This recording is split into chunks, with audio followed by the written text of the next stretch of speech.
Major John Carter squinted through his helmet visor as the Martian dust swirled around him.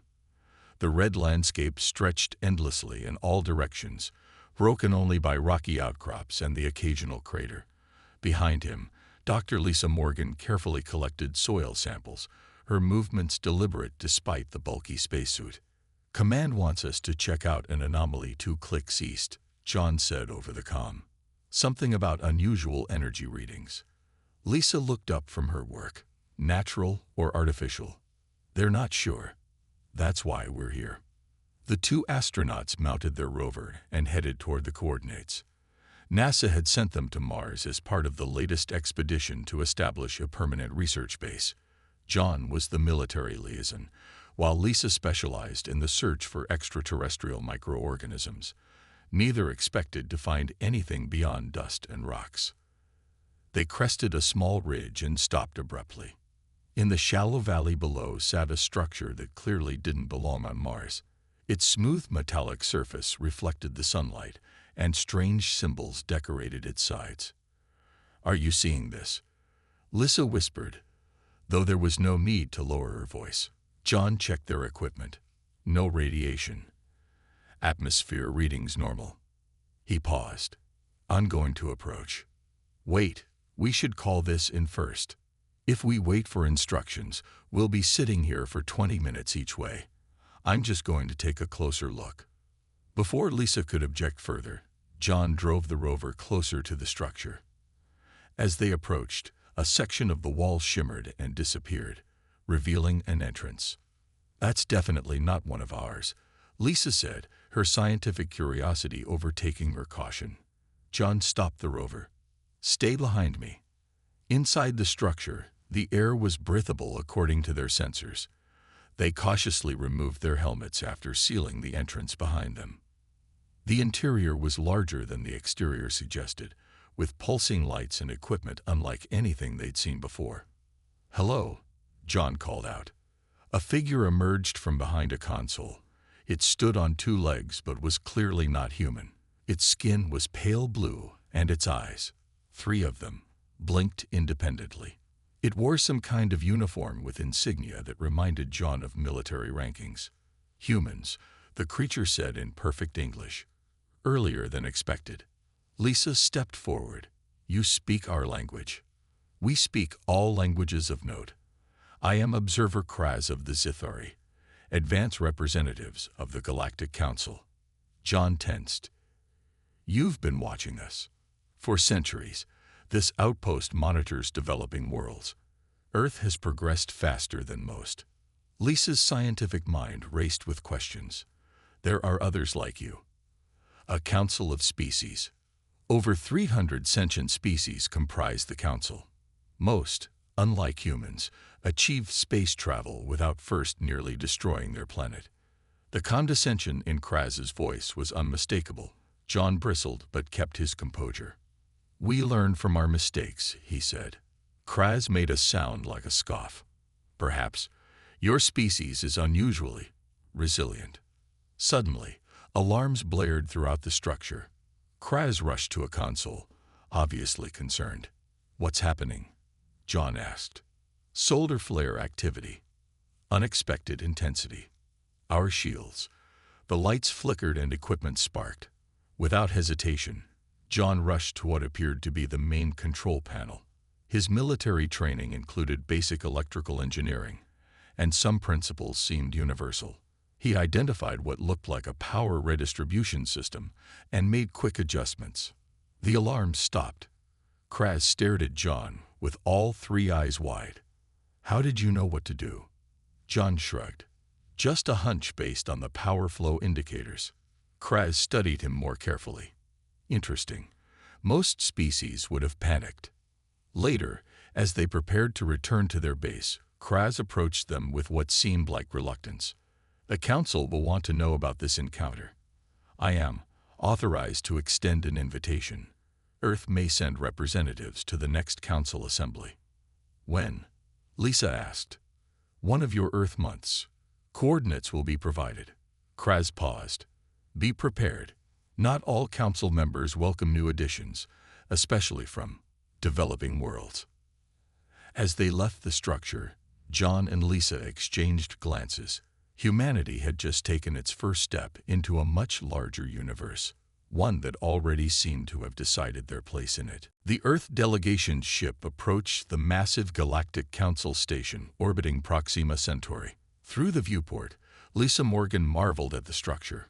It resembled a giant wheel with spokes extending from a central hub, each section glowing with different colored lights.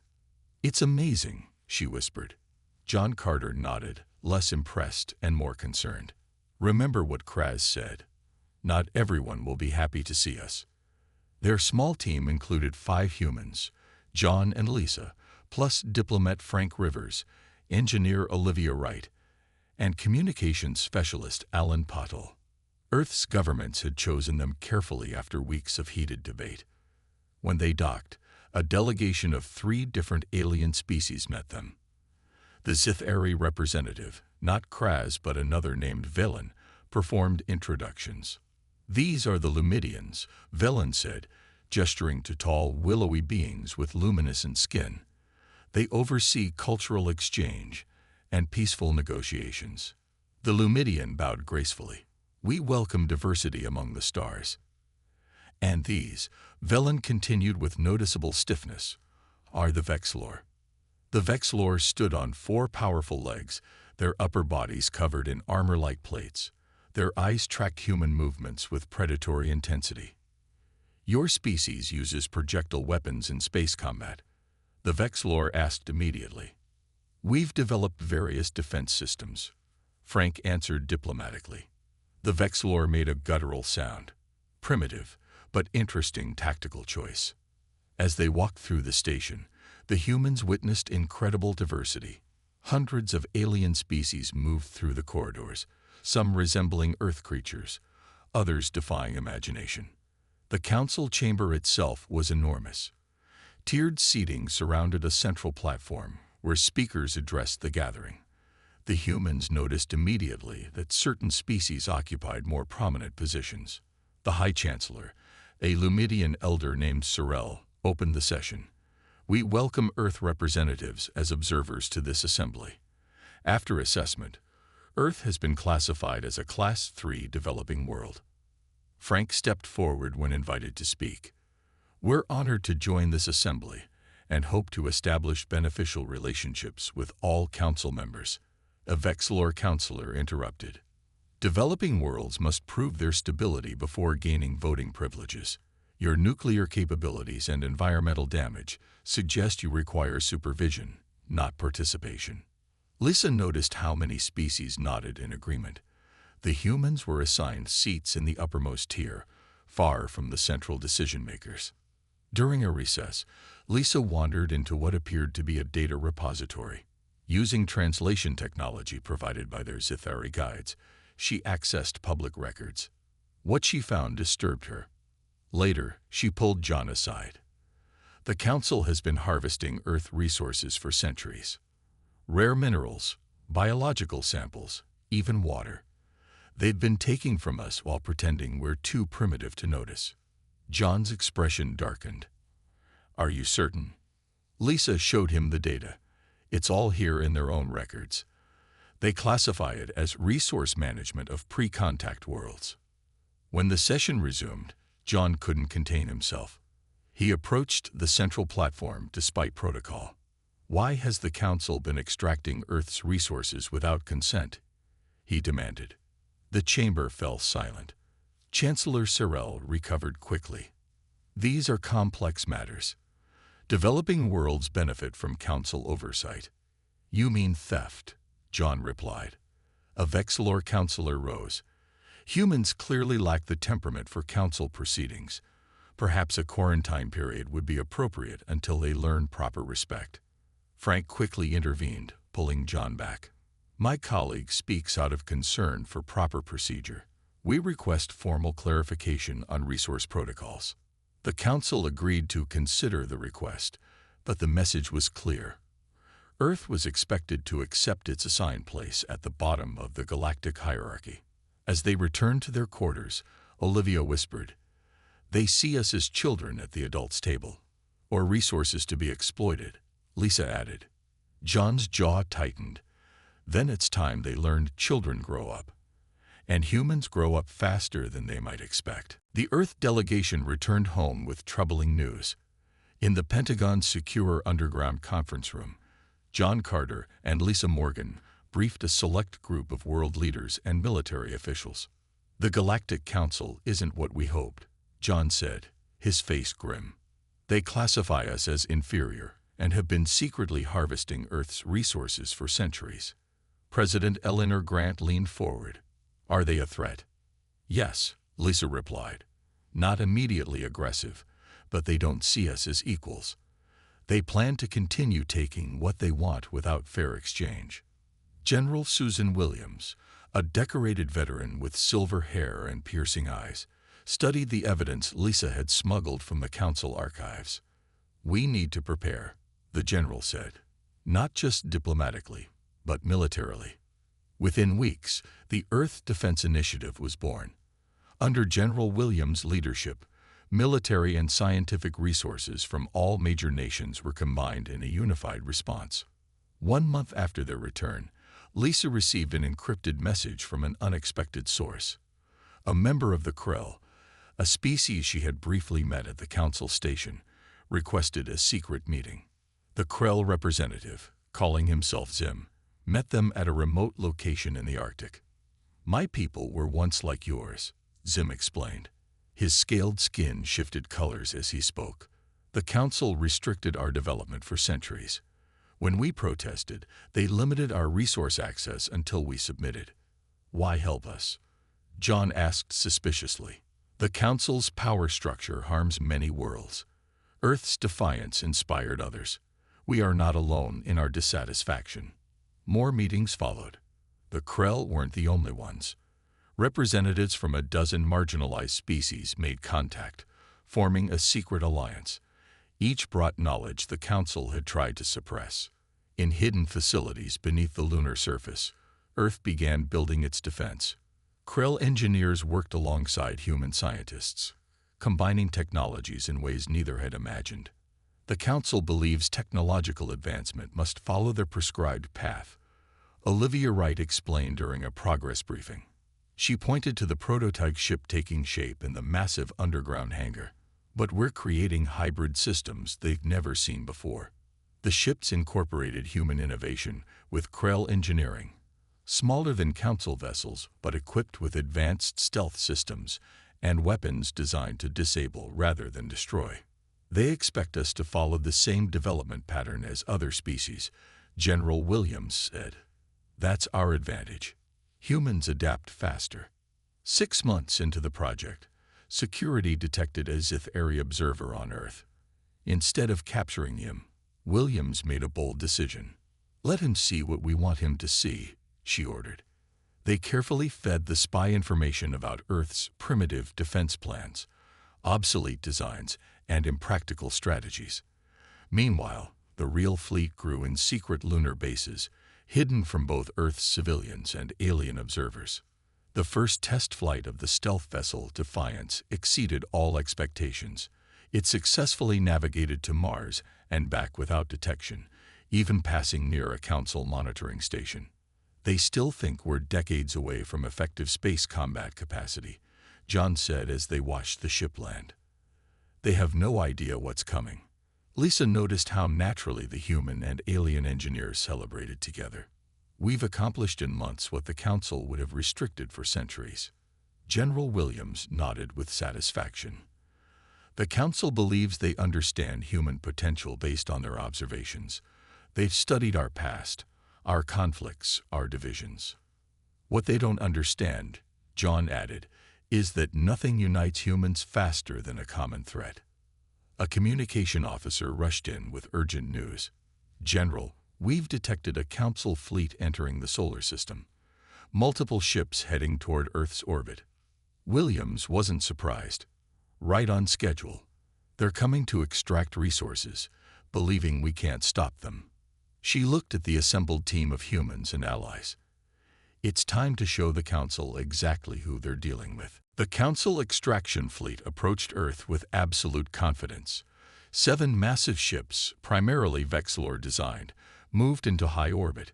Each vessel stretched nearly a kilometer in length, bristling with resource collection equipment. They made no attempt to hide their presence.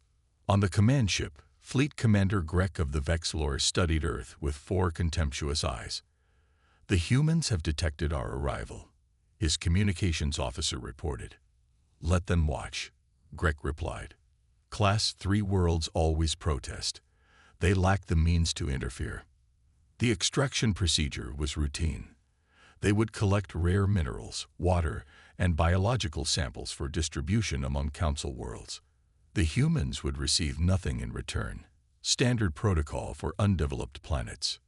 Deep within Earth's moon, General Susan Williams stood in the hidden command center monitoring the Council fleet.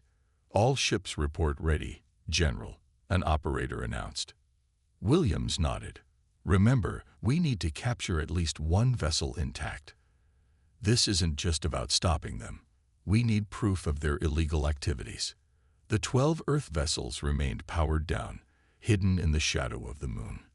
Each ship carried a crew of 30, human military personnel working alongside Krell technicians. "They're deploying collection drones," John Carter reported from his position as tactical commander on the lead ship Surprise. Williams gave the order. "Execute Operation Ambush." The Earth fleet powered up simultaneously and accelerated toward the Council ships. Their stealth systems, combining human radar-absorbing materials with Krell energy-dampening technology, kept them invisible until they were nearly upon the extraction fleet. Aboard the Vexilor command ship, alarms suddenly blared. "Multiple vessels approaching," the sensor operator shouted. They appeared from nowhere. Commander Grek stared in disbelief at the tactical display. "Impossible. Humans don't have stealth technology." The Earth ships executed a perfect encirclement maneuver. 3 ships targeted each of the largest Council vessels, while smaller craft intercepted the collection drones. "This is General Susan Williams of Earth Defense. Your unauthorized resource extraction violates our sovereignty. Power down and prepare to be boarded." Grek's response was immediate. "Weapons online. Destroy these primitives." The Council ships fired energy weapons that would have decimated any conventional Earth vessel, but the human Krell hybrid shields held, absorbing the energy in a way Council engineers had never anticipated. "Return fire," Williams ordered. "Disable their propulsion and weapons only." The Earth ships fired specialized EMP-based weapons designed specifically to disrupt Council technology. 2 Vexilor ships immediately lost power. A third spun out of control as its navigation systems failed. On the Surprise, John Carter directed the assault on Grek's command ship. "Their shields are adapting. Switch to kinetic projectiles." The Earth vessels fired tungsten rods, simple technology the Council had dismissed as primitive. The heavy projectiles punctured the weakened energy shields and struck precise points on the Council ship's hull. "Impossible," Grek shouted as his ship shuddered. "They're using ballistic weapons in space." The concept was so outdated in Council warfare that they had no defense against it. Within 20 minutes, 6 of the 7 Council ships were disabled. The 7th attempted to flee but was quickly intercepted. Lisa Morgan led the boarding party onto Grek's command ship. The Vexilor commander stood rigid with fury as humans entered his bridge.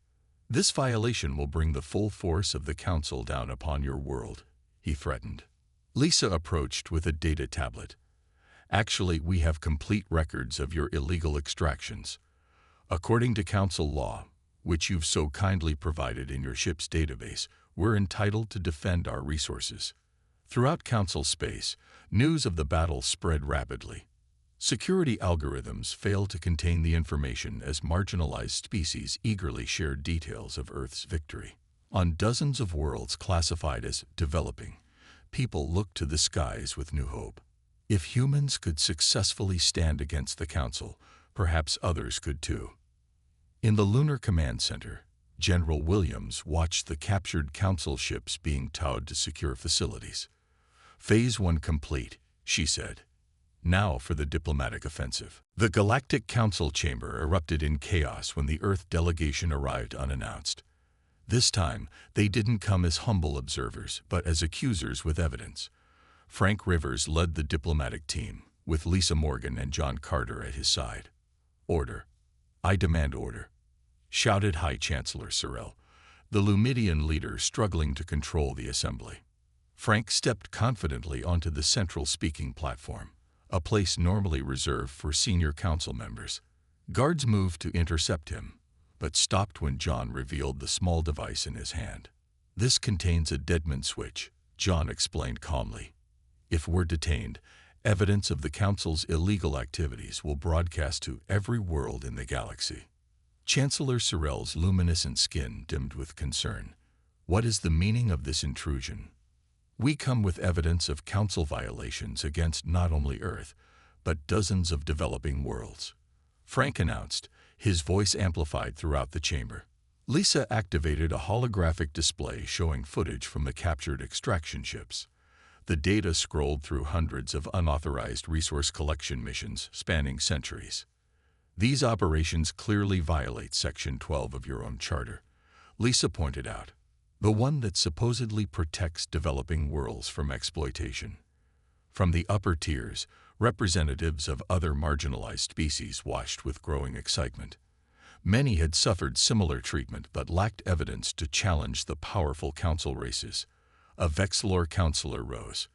"These humans defeated one small extraction fleet through trickery and surprise. They have no standing here." "Actually," Frank countered, "according to council law, any species capable of interstellar combat qualifies for intermediate status. Our victory proves Earth has reached that threshold." Lisa continued presenting evidence. "We've discovered something even more disturbing. The Council has deliberately suppressed technological advancement across the galaxy." The holographic display showed internal Council communications discussing methods to keep certain species dependent on Council resources. Technologies that could have helped worlds become self-sufficient were classified as restricted. "The Council doesn't protect developing worlds," Lisa declared. "It keeps them developing forever to maintain control." Murmurs spread through the chamber. Several representatives of major council races looked uncomfortable as their private policies became public. From the side entrance, representatives from 20 formerly marginalized species entered the chamber. The Krell led this procession with Zim at the front. "Earth is not alone in demanding reform," Zim announced. "We stand together as the new alliance of independent worlds." Chancellor Sorrell attempted to regain control. "This is highly irregular. The Council has procedures for addressing grievances." "Procedures designed to delay and dismiss," Frank replied. "Today, we bypass those procedures." An elderly Lumidian councillor unexpectedly rose to speak. "I have served this body for 200 years. Perhaps it is time we acknowledge our failures." She turned to her fellow council members. "We have become what our founders fought against, controllers rather than facilitators." The chamber divided into factions. Traditional council powers demanded punishment for Earth's insurrection.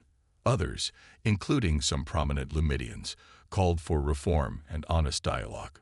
John stepped forward when a Vexilor representative threatened military action. "Consider what happened to your extraction fleet. That was a small demonstration of Earth's capabilities. We came here seeking peace through equality, not dominance." For the first time in council history, a vote was called without the traditional preparation period. The question: should Earth and other qualified worlds receive immediate reclassification and equal representation? As representatives cast their votes, Lisa watched anxiously. The result appeared on the main display. By a narrow margin, the motion passed. Chancellor Sorrell looked shaken but resigned. "The Council acknowledges Earth's status upgrade and will establish a reform committee to address inequities in our classification system." Frank nodded respectfully. "This is an encouraging first step." As they left the chamber, John spoke quietly to Lisa. "They're only agreeing because they think they have no choice. The hardliners won't accept this easily." Lisa sighed. Then we'd better be prepared for their response. The emergency alarm jolted General Susan Williams from her sleep. She was fully alert within seconds, rushing to the command center beneath the Rocky Mountains. The massive underground facility served as Earth's defense headquarters. "Report," she ordered as she entered. The tactical officer pointed to the main display. 17 Council vessels entered the solar system 10 minutes ago. Mostly Vexlor warships with some Sith-Aerie support craft. Williams studied the formation. This was no extraction fleet. It was a punitive expedition. "They're not even trying to be subtle," she muttered. "Alert all defense stations. Deploy the fleet." On the Lid Council warship, Supreme Commander Draz of the Vexlor prepared for battle. Unlike his more cautious predecessor Grek, Draz believed in overwhelming force. "The humans have overreached," he told his officers. "Their victory against an extraction fleet has made them arrogant. Today they learn respect." His second-in-command looked concerned. "The Council didn't officially authorize this action." "The Council is divided and weak," Draz snapped. "Once we subdue Earth, they will thank us for restoring proper hierarchy." As the Council fleet approached Earth orbit, they detected no resistance. Draz smiled with his 4 rows of teeth. "See, they know they cannot win. Prepare orbital bombardment of their military facilities." Suddenly, alarms blared across his ship. The tactical display showed energy signatures activating throughout Earth's orbit. "What is that?" Draz demanded. Hundreds of small satellites simultaneously powered up, creating an energy grid around the planet. The technology was unlike anything in Council records, a combination of Earth's satellite network and Krell energy manipulation. "Defensive grid activated," Williams confirmed from her command center. "All ships in position." The Earth fleet had been hiding in plain sight, disguised as space debris and defunct satellites. Now 20 vessels moved to intercept the Council warships. Draz recovered from his surprise quickly. "Destroy those ships. Begin bombardment." The Council warships fired their main weapons, but the energy dissipated against Earth's defensive grid. The human fleet executed a complex maneuver, splitting into smaller groups to target individual Council ships. Williams directed the battle with calm precision. "Focus on their lid ships. Separate them from the support vessels." Earth ships fired their hybrid weapons, combinations of kinetic projectiles, electromagnetic pulses, and targeted energy beams. 2 Council warships lost power immediately. A third spun away with damaged engines. "They've adapted to our previous tactics," John Carter reported from his command on the flagship Defiance, switching to alternate attack pattern. The Earth vessels moved in seemingly random directions, confusing Council targeting systems designed to predict logical attack vectors. Humans had incorporated unpredictability into their battle plans, something the highly structured Council races struggled to counter. Draz watched in growing fury as his formation broke apart. "This is impossible. How can they anticipate our tactics?" "Sir," his communications officer interrupted. "We're detecting multiple new vessels entering the battle." Ships from the Alliance of Independent Worlds arrived, led by Krell battle cruisers. They targeted the Council's support ships, further disrupting their formation. Draz faced a critical decision. Half his fleet was disabled or retreating. Earth's defensive grid prevented effective planetary bombardment. The battle was lost. "All remaining ships, retreat beyond the system boundary," he ordered bitterly. In the Earth Command Center, cheers erupted as Council ships began withdrawing. Williams remained focused on the tactical display. "Don't celebrate yet," she cautioned. "They'll be back with a larger force unless we change the fundamental equation." As the last Council ships fled, John's voice came through the communication system. "General, we captured 3 of their vessels intact, including one with their strategic battle plans." Williams allowed herself a small smile. "Excellent. Now we have leverage for the next phase." The defensive grid around Earth remained active, a glittering shield protecting the planet that had just demonstrated its refusal to be subjugated. "Send word to our allies," Williams ordered. "It's time for the Council to make a choice. Real reform or continued conflict. They cannot win." The emergency session of the Galactic Council began with an atmosphere of tension unlike any in its 5,000-year history. Representatives from all 300 member species attended, either in person or through projection technology. The traditional seating hierarchy had been abandoned, a symbolic acknowledgement that change was inevitable. At the center of the chamber stood a circular table where the key figures in the conflict gathered. Chancellor Sorel represented the council leadership. Supreme Commander Draz, still nursing his wounded pride, spoke for the Vexilor military faction. John Carter and Lisa Morgan represented Earth, while Zim stood for the Alliance of Independent Worlds. This emergency session will address the recent military conflict in the Sol system and its implications for galactic stability, Chancellor Sorel announced. Commander Draz immediately rose.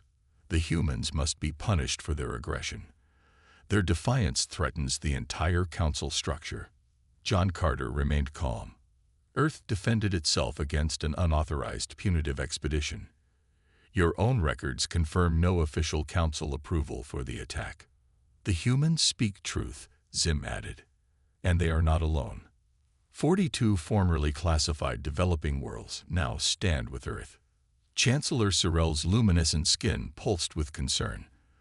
The Council faces its greatest crisis. We must find a path forward that preserves peace. Lisa Morgan activated a holographic display showing a new organizational structure. We propose a galactic alliance to replace the current hierarchical council. All spacefaring species would have equal representation and voting rights. The chamber erupted in debate. Traditional powers objected strongly to losing their privileged positions. Others saw opportunity in the proposed changes. An elderly Vexilor representative unexpectedly approached the central table. "I have served in this chamber for 90 cycles. I have seen how our rigid classifications have stifled innovation and cooperation." She turned to Commander Draz. "Our defeat at Earth was inevitable, not because humans are stronger, but because they think differently. Their adaptability has shown us the weakness in our static approach." Lisa explained the detailed transition plan they had developed. Resources would be shared equitably. Technology restrictions would be lifted. Each world would maintain sovereignty over its own system while participating in collaborative decision-making. The old council justified its hierarchy as necessary for stability, she said. But true stability comes from cooperation, not control. After hours of debate, Chancellor Sorel called for a historic vote. The result sent shockwaves through the galaxy. By a narrow margin, the Council voted to dissolve itself and establish the new Galactic Alliance. 3 months later, Earth hosted the first Alliance Summit. Representatives from hundreds of worlds gathered in the newly constructed Harmony Center in Geneva. The building incorporated architectural elements from dozens of species, symbolizing the new era of cooperation. John Carter watched from the sidelines as Lisa delivered the opening address. "Our strength lies not in domination, but in diversity," she told the gathered delegates. "Each species brings unique perspectives and abilities. Together, we can solve problems that none of us could address alone." The Alliance quickly proved her right. When combined, technologies previously kept separate by council restrictions led to breakthroughs in energy production, medicine, and space travel. Earth became a central hub for this innovation, its human adaptability proving valuable in integrating diverse approaches. 1 year after the Council's dissolution, John and Lisa stood on the observation deck of the new Alliance headquarters in orbit above Earth. Below them, ships from 50 different worlds docked at the massive space station. "Did you ever imagine this outcome when we found that monitoring station on Mars?" Lisa asked. John shook his head. "I expected first contact would change humanity. I never thought humanity would change the galaxy." Chancellor Sorel, now serving as one of 5 rotating Alliance coordinators, joined them at the viewport. "The Lumidian philosophers have a saying," she said.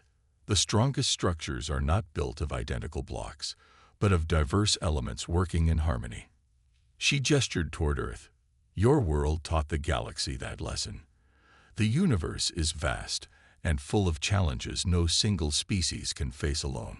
Together, we now explore it not as rulers and subjects, but as equals. John smiled as a ship of entirely new design, built through collaboration between 7 species, departed on its maiden voyage of exploration. That, he said, is the real victory.